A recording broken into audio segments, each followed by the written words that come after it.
Bonjour futurs randonneurs et randonneuses du défi DataTrek 2022.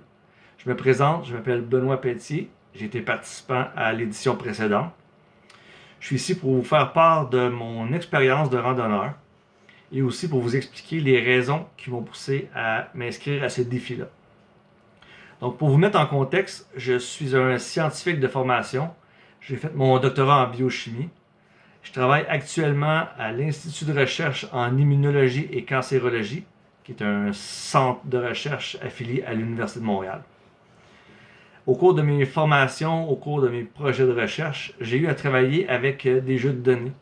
Des jeux de données sur les protéines, donc une science qu'on appelle la protéomique. Des jeux de données aussi sur le génome, science qu'on appelle la génomique. Et tout au long de ma carrière, j'ai vu apparaître dans les laboratoires des nouveaux appareils de mesure plus performants, plus précis les uns que les autres.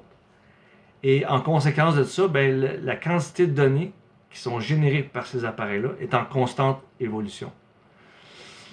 Je vous parle du domaine des sciences biologiques, mais je suis convaincu qu'on peut appliquer ça aussi à d'autres domaines.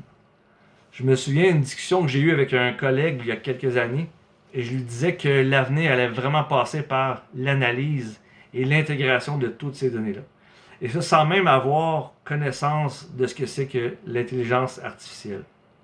J'ai fait des rencontres au hasard avec des personnes qui m'ont vraiment initié au concept de l'intelligence artificielle.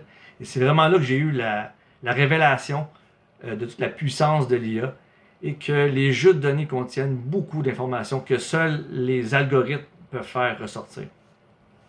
Donc, je suis une personne qui est autodidacte, donc je me suis lancé dans l'apprentissage du langage de programmation Python, qui est reconnu comme un langage qui est facile à apprendre, même pour une personne qui a une expérience limitée en informatique. Le web regorge d'informations sur ces langages de programmation-là. Et puis, il y a une belle communauté d'entraide. C'est facile d'aller poser des questions et il y a quelqu'un qui va nous répondre.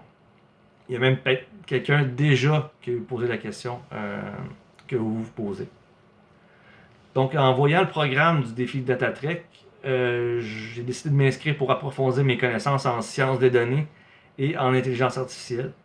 Donc, ce que j'ai aimé, d'abord, j'ai été conquis par la convivialité de la plateforme d'interaction, la plateforme qu'on appelle Gather.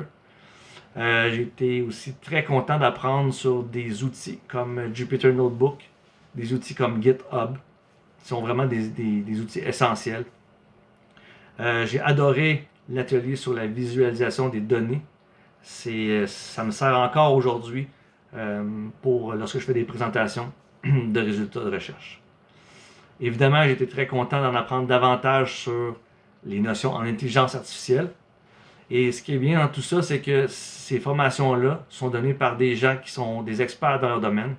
Et on a senti vraiment la passion qu'ils nous ont transmis par la suite. Pour mon projet de DataTrek, j'ai laissé le côté des sciences biologiques et je me suis concentré sur un intérêt que j'avais, le domaine des finances. C'est un projet de nature prédictif. Donc, ce que je voulais faire, c'est de prédire le rendement des actions à la bourse basé sur les analyses techniques qu'on fait. Donc, les analyses techniques, c'est toutes les courbes de tendance à la hausse ou à la baisse. Donc, il y a beaucoup de données qui sont disponibles. Donc, le début de mon projet, c'était vraiment de collecter ces données-là. J'ai passé beaucoup de temps, je dirais, à vraiment cerner les données qui sont essentielles afin de répondre à une question pour arriver à mon but final. Évidemment, j'ai passé du temps aussi à développer des algorithmes en utilisant des packages de fonctions qui sont vraiment bien établis. Par exemple, scikit-learn. Et tout se termine par une brève présentation de quelques minutes dans un état très très convivial. Et c'est vraiment fascinant de voir les différents sujets de recherche en sciences des données qui existent. Donc mes efforts aussi ont été récompensés par... j'ai gagné le 2e prix, soit une carte cadeau Amazon. Sans rentrer dans les clichés, je veux dire que même sans ce prix-là, je suis sorti gagnant de ce défi-là. J'espère vous avoir convaincu de vous inscrire au DataTrek Et si les circonstances me le permettent, ben, je serai de retour pour la prochaine édition. Merci.